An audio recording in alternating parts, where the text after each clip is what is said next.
नाजरीन, इस वीडियो के पार्ट 1 में आपने देखा कि कैसे चिली के एटाकामा डेजर्ट में 120 साल पुरानी माइन की गहराइयों में एक कोलैप्स की वजह से 33 वर्कर्स जिंदा फंस गए और कैसे पूरे 17 दिन लगाकर ड्रिलिंग के जरिए उनको जमीन से 2300 फुट नीचे ढूंढा गया। और अब वीडियो के पार्ट 2 में आप जानेंगे कि सिर्फ 3 दिन के खाने पीने के सामान पर इन्होंने जमीन के अंदर पूरे 17 दिन कैसे गुजारे और टोटल 69 डेज जमीन की गहराइयों में ही इनको कैसे जिंदा रखा गया। साथ साथ आप ये भी जानेंगे कि उनको वापस जमीन तक रेस्क्यू करने में इंजीनियर्स ने किन मुश्किल तरीन चैलेंजेस को फेस किया। तो आइए आगे बढ़ते हैं। Challenge number 6। 17 दिनों की अनथक मेहनत के बाद आखिर अब जमीन के अंदर फंसे माइनर्स की लोकेशन का पता लगाया जा चुका था। अब बारी थी उस 6 इंच के पाइप में सीसीटीवी कैमरा और फोन लाइन डालने की। सारे लोग बेताबी से इस इंतजार में थे कि 17 दिनों से फंसे अपने प्यारों का चेहरा देख सकें।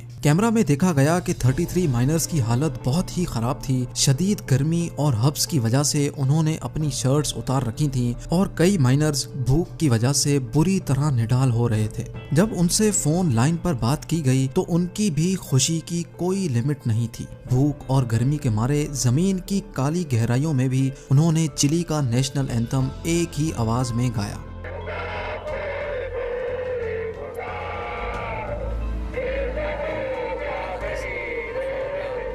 लुइस उर्जुआ, जो उन फंसे वर्कर्स का शिफ्ट सुपरवाइजर था, उसने बताया कि माइन कोलैप्स होते ही उसने सारे वर्कर्स को इकट्ठा किया और उनको रेफ्यूज तक लेकर आया।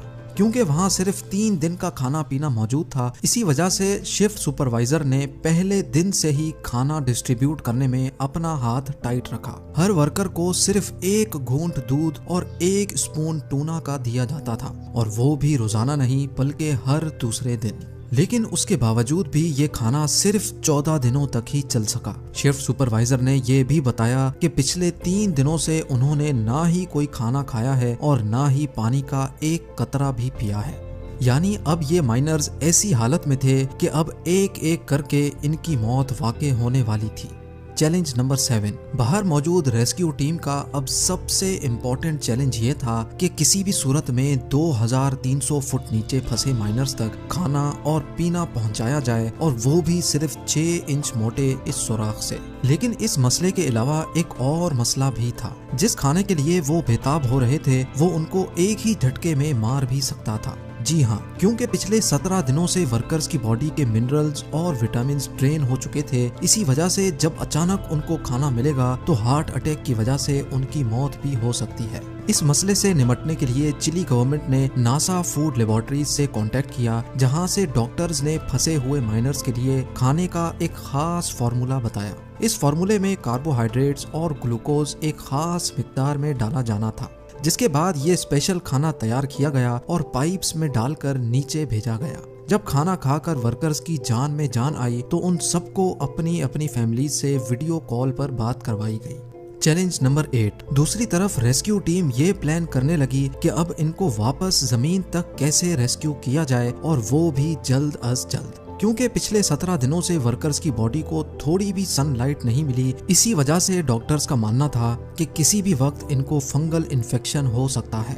आखिरकार ये प्लान किया गया कि जिस तरह 6 इंच का होल किया गया है, इसी तरह एक इतना मोटा होल किया जाए जिसमें से इंसान को ऊपर खींच लिया जाएगा। लेकिन मसला ये था कि जिस होल की यहाँ बात हो रही है वो 17 दिनों में होने वाला 6 इंच का होल नहीं, बल्कि ये 21 इंचेस का होल था। यानी 21 इंच का होल, और वो भी 2300 फुट गहरा। एक अंदाजा लगाया गया तो ये होल करने में तकरीबन 3 महीनों का वक्त रिक्वायर्ड था। यानी 90 डेज तो सिर्फ इस मोटे होल को करने में लगेंगे। क्योंकि अब सबसे फास्ट सॉल्यूशन यही था, इसी वजह से फौरन हैवी ड्रिलिंग रिग्स मंगवाई गईं और काम स्टार्ट करवा दिया गया। Challenge number 9। अब पूरे 20 दिन गुजर चुके थे। दूसरी तरफ माइनिंग मिनिस्टर इस प्लानिंग में लग गए कि होल से वर्कर्स को ऊपर कैसे खींचा जाएगा, क्योंकि गहराई इतनी ज्यादा है कि सिर्फ एक वर्कर को ऊपर लाने में 1 घंटे का वक्त रिक्वायर्ड था, और बीच रास्ते में वो सफोकेशन की वजह से मर भी सकता है। इसी वजह से एक ऐसी मशीन बनानी थी जिसमें ऑक्सीजन भी हो। इस मशीन को बनाने के लिए चिली गवर्नमेंट ने एक बार फिर से नासा से राब्ता किया। नासा के स्पेस एक्सपर्ट्स ने एक सॉल्यूशन दिया कि एक कैप्सूल बनाई जाए जिसका डायामीटर होल के साइज जितना हो। इस कैप्सूल में ऑक्सीजन सिलेंडर्स भी लगाए जाएंगे ताकि बीच रास्ते में अगर कैप्सूल किसी वजह से रुक भी जाए तो उसमें मौजूद वर्कर को किसी किस्म का नुकसान ना हो। नासा ने ये कैप्सूल बनाने में कम से कम 2 महीनों का वक्त बताया। जब तक ड्रिलिंग का काम खत्म होगा तब तक कैप्सूल भी तैयार हो जाएगी।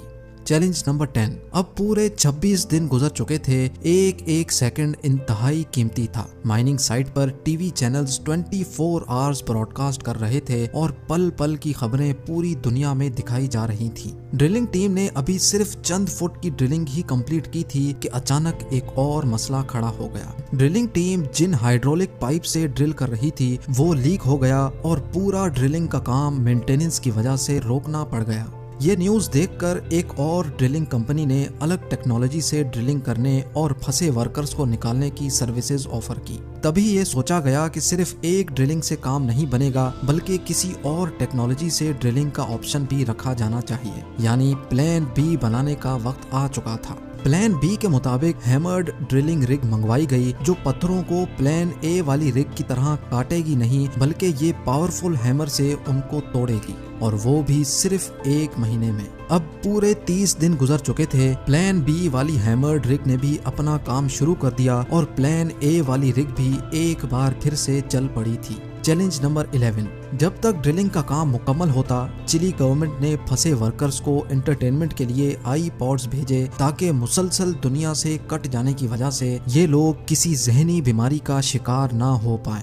पूरे 45 दिन गुजर गए और ड्रिलिंग का काम मुसलसल चलता रहा। प्लान बी वाली रिग प्लान ए से काफी ज्यादा फास्ट थी और आधे से ज्यादा होल कंप्लीट कर चुकी थी। लेकिन तभी एक और चैलेंज आ खड़ा हुआ। प्लान बी वाली रिग का हैमर मुसलसल चलने की वजह से टूटकर बुरी तरह होल में फंस चुका था। होल में हैमर फंसने की वजह से काम रोकना पड़ा और अब मसला था कि लोहे के हैमर को कैसे निकाला जाए। इसके लिए इंजीनियर्स ने एक ऐसा मैकेनिकल सिस्टम बनाया जिसको जब प्रेशर से अंदर डाला जाएगा तो उसके दांत होल में फंसे लोहे के टुकड़ों को अपने अंदर बंद कर लेंगे। लिहाजा अब कई दिनों की मेहनत के बाद लोहे का पीस बाहर निकाल लिया गया और एक बार फिर से ड्रिलिंग का काम स्टार्ट हो गया। Challenge number 12। फंसे हुए माइनर्स को जमीन के अंदर अब 52 दिन गुजर चुके थे और उनका एक एक लम्हा खुली हवा में जाने को तरस रहा था। लेकिन इसी दिन उनको एक अच्छी खबर मिली और वो ये थी कि नासा की बनाई हुई एस्केप कैप्सूल माइनिंग लोकेशन पर पहुंच चुकी थी।